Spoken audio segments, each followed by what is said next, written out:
Hello, welcome back to another edition of our Simpsons season review. If you haven't seen any of our other videos, feel free, check out our channel. You'll see all of season 1, episode reviews, and the remainder of season 2. In this video, we'll be reviewing season 2, episode 21, 3 Men and a Comic Book. And this episode first aired on May the 9th of 1991. And as you can guess, the episode title is a pun on the film 3 Men and a Baby. Now, viewing figures for this episode, similar to the last episode, there is an increase. They're back into the 20s again. We're up to 21 million with this episode. Because it's still Bartmania at the time, and what probably helps is Bartmania, Milhouse and Martin in the episode together. And this is the first episode with one story in season 2, one main story. Yeah, basically the Exodus broken down into 3 separate entities. First, setting up Bart's knowledge about this comic book, basically. The second act, him trying to garner the funds to purchase the comic book. Yeah. And then the final act, just basically the payoff and a little bit of the twist towards the end. And this is... Do the Bartman was around this time released? Basically he does introduce the Bartman alter ego, and they did do the music video, Do the Bartman, so it's a case of one creating the other, basically. Which is to put on Batman. Yeah, exactly. The costume is Batman, basically. Yeah, it is, yeah. A poor man's version of it. But the episode itself starts off with Marge taking Bart and Lisa to the comic book convention. They're discussing which comic books they prefer. Lisa said she likes Casper the Friendly Ghost and Richie Rich. Bart is more into Radioactive Man. This is the first instance of Radioactive Man getting a mention. Because usually it was Chrissy the Clown and Itchy and Scratchy. When they get to convention, Marge just drops them off and leaves them there. Like a good parent she is. Yeah. Well, she was getting a bit frustrated that them going on about comic books at the back of the car. Yeah, and in fairness, when Bart mentions how Casper could be the ghost of Richie Rich because he look alike, he asks, how do you reckon Richie died? And Lisa's response is a bit of a morbid response. So again, Marge is a bit uneasy about that as well. No wonder she drove off. Yeah, but when they get into the convention, you realise you get a discount if you dress as a superhero or a comic book character. That's where Bart dresses as Bartman, but of course he's just invented him. The guy on the counter doesn't know. Well, never heard of him. Would have been funny if the guy at the counter goes, "Oh, I've heard of him." Well, really hasn't, but it would have been funny. So basically he gets charged full price, so that plan didn't work. They then bump into Otto when he's lining up, talking about a comic book he's created. Comic book about a bus driver by day and a vampire hunter by night. Yeah. Side note, that premise would then be put into I think it was Simpsons comic number 4. Yeah. In the early days of the comic. Setting up for that one. That's more like Otto, that comic, isn't it? It's an Otto-esque character. Yeah, but to be fair, it was him on the cover of it anyway. It was, yeah. So it's like, that's his fantasy. In the meantime, Martin and Milhouse come across to interrupt Bart, talking about how the original Fall Out Boy actor is... They're doing a speech. And basically they go in, they show... An advertisement about cigarettes. It does look at first like it's an episode, but they're talking about cigarettes, so it looks like it is more of a commercial. In the commercial, Fall Out Boy is asking Radioactive Man he can have a cigarette. But he can't, he's not old enough. But then the funny thing is when they cut away from that and go back to the actor, he is actually smoking. He is, yeah. Bart then asks a question about the original actor of Radioactive Man, And in typical Bart fashion, he asks a question like, his bullet-ridden body, does it still haunt the place where he died? Which upsets the Fallout Boy character. The kids just look at each other like, what have they said wrong? You haven't said anything wrong. And we then basically just cut away from that, and we go to Comic Book Guy. Bart and the kids are looking at Radioactive Man comics. They're going through classic comics for them. Radioactive Man fighting Lava Girl. Yeah. Or marrying Lava Girl. Then Comic Book Guy gets on to like, oh, I'm going to show you something special if you promise to keep your grubby little hands behind your back. And he chose on Even though he's one. basically been eating something Yeah, sicky as hell. But yeah, like you say, it's Radioactive Man #1. Bart then quips that must be worth $1 million. To which Comic Book Guy's like, yeah, it is. Like, maybe worth $1 million, but I think that's probably an over-exaggeration. Yeah. That's when they try haggling. Bart tries to give, what was it, $20 for it or something. Yeah. Undercuts him. But yeah, Comic Book Guy's having none of it. It's like, if you have not got $100, I'm not going to sell it to you. So this Even though we said it's worth $1 million, then he goes down to $100. Exactly. So obviously it's not $1 million. Yeah, he's just trying to make it sound like it's more expensive, Yeah. so he can give them an easy sell. It's probably worth $50, and it's up. He's selling it for $100. Well, that's Comic Book Guy for you. But then Lisa and Bart get picked up, this time by Homer and Marge. Yeah. So you can sort of write off any indication that, oh, maybe Marge waiting in the parking lot, unless Homer came along later on. She obviously drove home. Yeah, but if that's the case, why is Homer now driving? So yeah, she's obviously gone home, and they both decided to pick the kids up, even though why wasn't Homer there in the first place? Exactly. Or was he actually at work for the first time ever in his life? Maybe in a Moe's. But Maybe the first time. Yeah. Homer says he's going to offers to take the kids to Krusty Burger. This is where Bart starts complimenting Homer on everything. For once in his life, Homer's smart to this. And like, what are you after? This is where Bart asked him for $100 for a comic book. And Homer's like, who drew it? Michelangelo. He doesn't say Michelangelo, he sort of says it in his broken English, doesn't he? Yeah, he does, yeah. Michael Melangelo or something, weren't it? But yeah, Bart starts trying to go on, asking constantly about it, and Homer actually turns the tables on him. It's like, I'm not going to buy it for you, you know I'm not. And then he starts going, are you gonna quit it now? Aye, to the fact that Bart actually caves in. So basically, a nod back to an earlier episode where Bart and Lisa were asking Homer to take them to Mount Splashmore. That's right, it is, yeah. So Homer turns that around, so a nice little nod there. And then Marge goes on, because she sees how much Bart wants this comic book. So he shows why don't you get a job. Well, she sets it up firstly by talking about the fact that when she was younger, she wanted this oven. Yeah. And that's what you see in a young Marge, a young Patty and Selma. And basically, yeah, like you say, it gets to the point where Bart's like... Firstly, Bart thinks that Marge wants to get a job. He's like, oh, I couldn't possibly ask you to get a part-time job. Or maybe he was just taking the biscuit. Yeah, it's like, me work. And, yeah. So, Bart, instead of finding a job, decides he's going to try and make some money the quick way, what he thinks. Taking empty bottles back. Yeah. His idea is empty bottles, emptying a complete bottle of, was it Duff Cola? Yeah. And even that's only like a couple of cents anyway.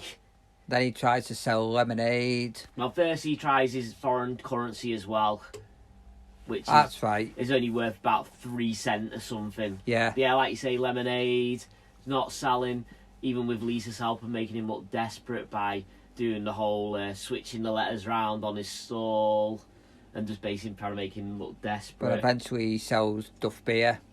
Yep, of which it's Homer's, obviously. But that's when Lou and Eddie come up, asking whether he's got a permit. And the greatest cops in Springfield turn a blind eye when Bart offers some basically beer. bribes him with a couple Yeah, of beers. exactly. Prior to this, Barney's tried to get some beer for nothing. As Barney would. Yeah. Then obviously Homer comes home and basically discovers his beer's all been basically sold. even though this isn't really followed up on, I don't think Homer punishes him for this. No, he doesn't. Which is weird.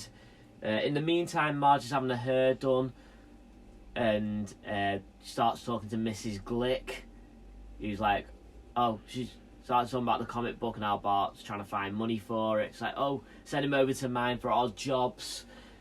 And basically when he gets round there, the jobs he's given is to take all the weeds out of the garden. Without wearing gloves. Yeah, she does give him a pair of gardening shears, which are that old they don't even open. So Bart does the only thing he can do, which is rip them all up. Which basically leads to him basically getting scars and bruising and everything on his body. Of which the ironide comes out. Yes. Which, basically, I've never had it applied to myself. I don't know if No, never when we were younger, but basically, this stuff basically hurts a lot, basically. And basically he continues to do this, clean gutters for her, and when it comes to it, payday, Bart thinks he's going to get a massive return for this, and all he gets is 50 cents for his trouble. Out of all the hard work he did as well. Yeah. Even though Mr. Glick is like, I'll pass all your details over to my friends so you can do odd jobs for them as well. And obviously at this point Bart's just like, nah. For that price, you're not going to, are you? Yeah. He goes home and tells Homer, he's like, works for suckers, of which Homer compliments him. Yeah, exactly. I was twice your age before I realised this. It's like, well, you're a good role model. You're basically telling your kid never to work for the money. But yeah, Bart decides he's going to try his luck anyway. He goes to the comic book store, but there he then finds that the comic book has been taken out the window and Martin's trying to buy it. I think is it $40 he offers? He offers $40. But then Bart's like, I'll give you $30 for it. It's like, yeah, what a deal, I'll offer you $10 less than the kid who you refused $40 off. This is where Milhouse comes into the equation. He comes in looking for a baseball card. Comic book guy at this point is annoyed at the fact that Martin and Bart have tried to buy the cards. Well, that's comic book guy for you. He gets annoyed out of the simplest thing. And he's just like, I ain't getting up to get this card unless you got the money. Milhouse shows him he's got the money. But but in my opinion, he's probably ripping them all off anyway. Exactly. Like we said before. And it probably is worth like $50 and not $100. Yeah, but then this is where Bart suddenly pulls Milhouse into the equation. Milhouse hasn't shown any interest in this comic book beforehand. No. I mean, obviously, later on we'll find out that he does like Radioactive Man, but at this point he just wants a baseball card. But Bart's like, well, if we all club together, we can get the comic book. We've got $100 between us, we can buy it. And that's basically what they agreed to.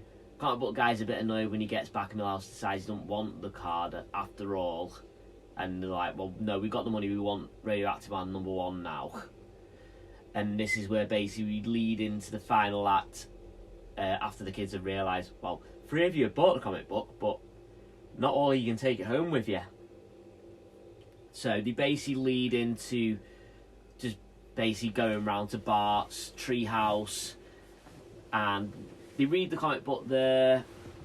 They actually do show a bit of attention, current attention to it by putting it back in. Yeah, they do, yeah. In a proper bag to protect it. But they can't share. Yeah, basically, they then argue over who's taking it home.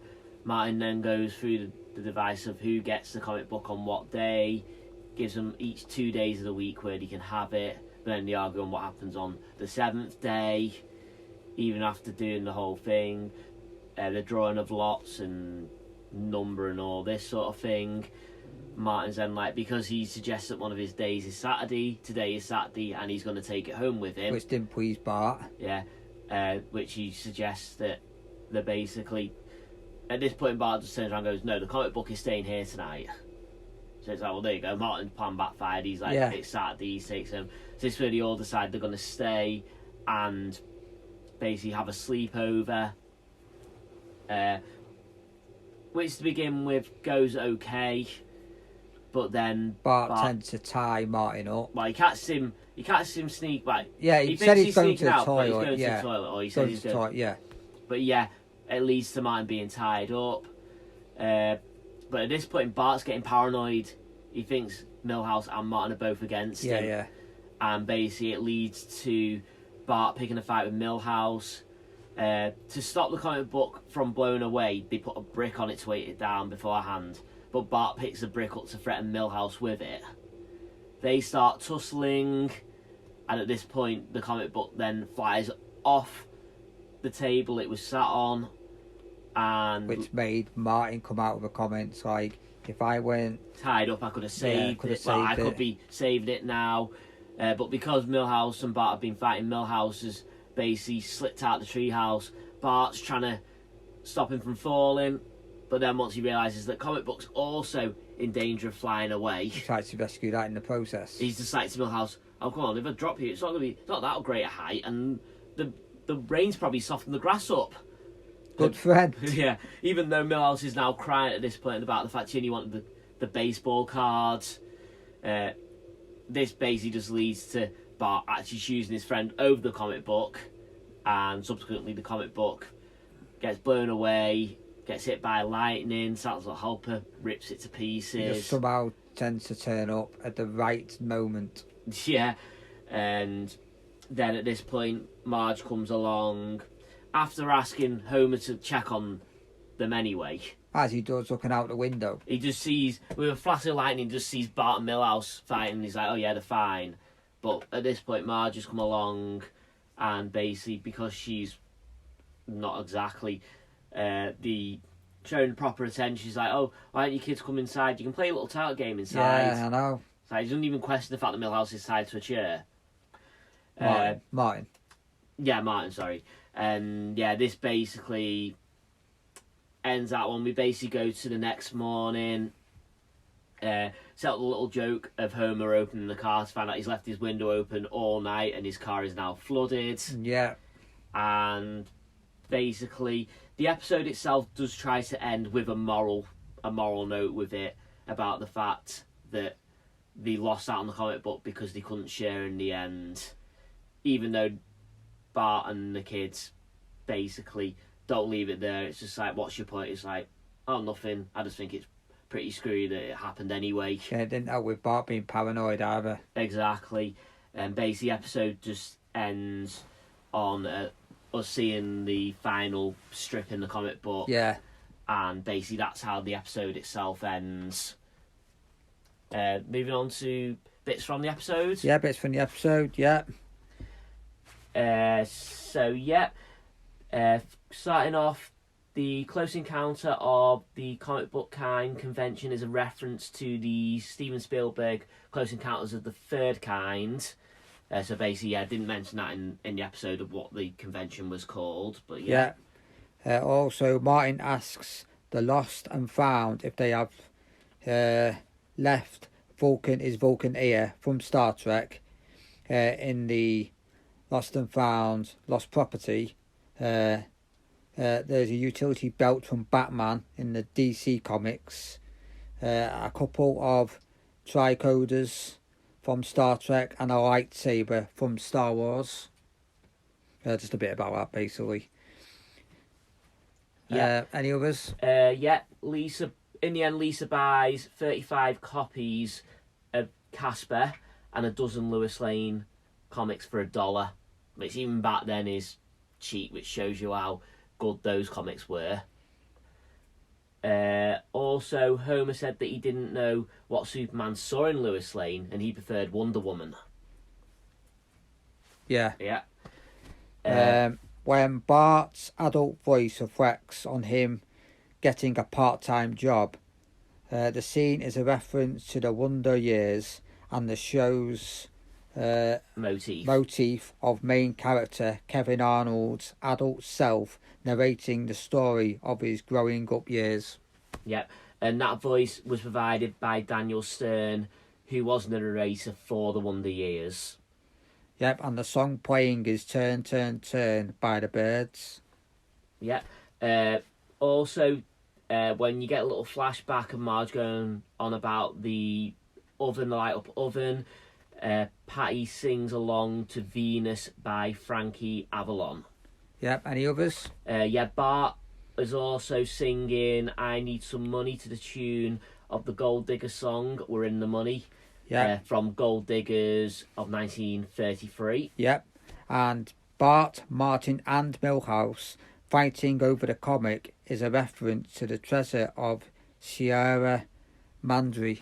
Yep. Also, Bart calling Martin Piggy and threatening to put an apple in his mouth is a reference to Lord of the Flies. Yeah, you can sort of see that. Yeah. And then also Bart trying to save Milhouse from falling is a reference to Alfred Hitchcock's film Saboteur. Yep. Any others? Also, the black and white showing of the Radioactive Man segment at the comic book convention, that is sponsored by Laramie Cigarette, with Radioactive Man telling Fallout Boy he is too young to smoke, not until he's 16, but then it said in the episode we said that. then leads to him smoking. Also, before they took up smoking, Patty and Selma's voices were feminine, before they had deep, gruff, raspy voices. I could tell that. Basically just set a little bit of a setup there to basically say that smoking caused them to lose the voices. Yeah. Any others? I think that's it for that. I think we've mentioned about the episode stuff. Do you want to move on now to the negative and positive? First of all, negative. Obviously, the main point to the episode that he can't share. Yeah, and just basically, even though it does basically put it out at the end, if you don't share, you don't get anything anyway. But just that whole setup to it. That was the main point of the whole episode, basically. But obviously, leading to another negative, that was set up by the fact that Bart was so paranoid about it, thinking that both Milhouse and Martin were trying to steal the comic book or just take it home for themselves, sort of thing. You could also say Marge is a negative in this episode as well. When Martin was tied up in the treehouse, she just didn't think anything of it.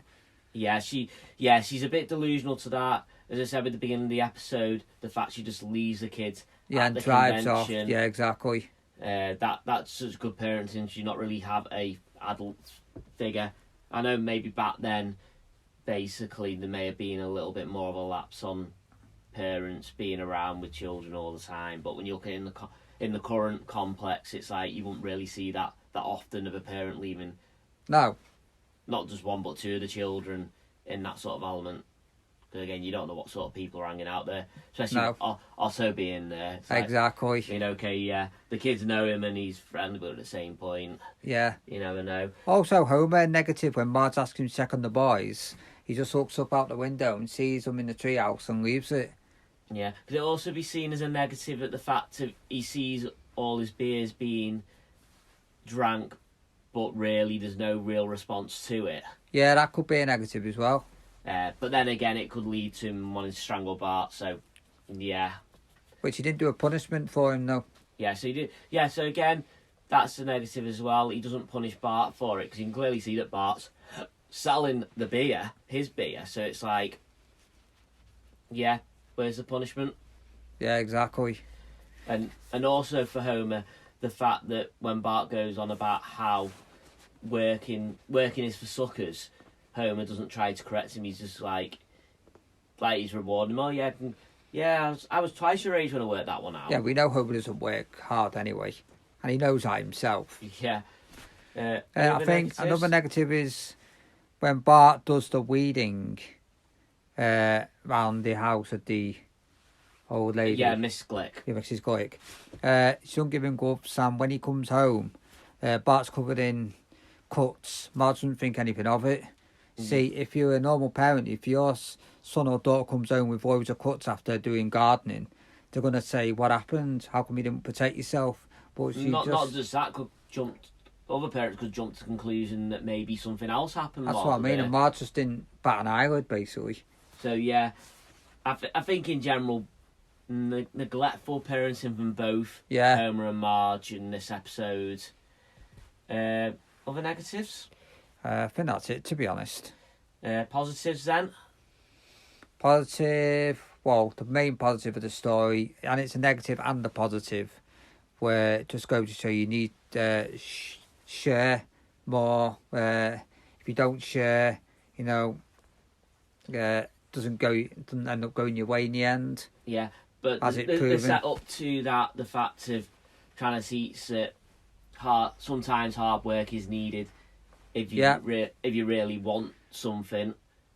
And another thing I got from it is, at the end of the day, you're all still friends. So no matter what happens, that you'll all be friends at the end of the day. And it turned out, they did end up being friends again at the end of the episode. Yep. Other positives from the episode? There wasn't many other. Or is it just that the one main positive? Could also say negative. Go back to negative. The police officers. Well, yeah, but again, we know by now that the Springfield police force are easily bribed or just inept at the job. I'd say a funny positive is Comic Book Guy, where he says, first of all, he said it's worth £1 million a first edition. Then he goes, I'll sell it to you for $100. And obviously, it's probably not even worth $100, like I said before, probably worth $50. But then, typical comic book guy wants to make more money out of it. But then again, you can't blame him for all that. No. Try and make a quick buck. But yeah, another positive, the fact that Homer doesn't relent to Bart when he wants him to buy the comic book or to give him the money for it. Obviously, you get into later series and Homer just throws some money around like no tomorrow, basically. Yeah, he does, yeah. The fact that you ask yourself, from those series, it's like, does Homer have a hidden money well or something?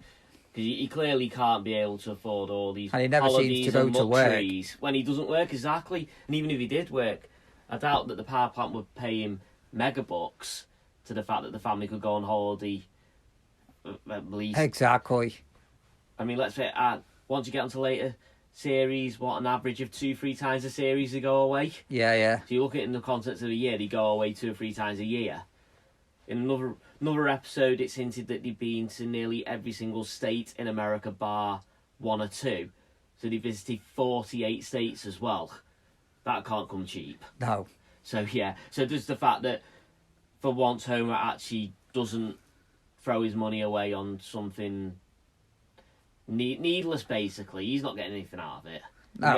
Maybe letting Bart have a comic book, but really, even for a comic book that's in original condition, $100 on a comic book, you're not going to throw that much money away unless you've earned it or you've got savings for it.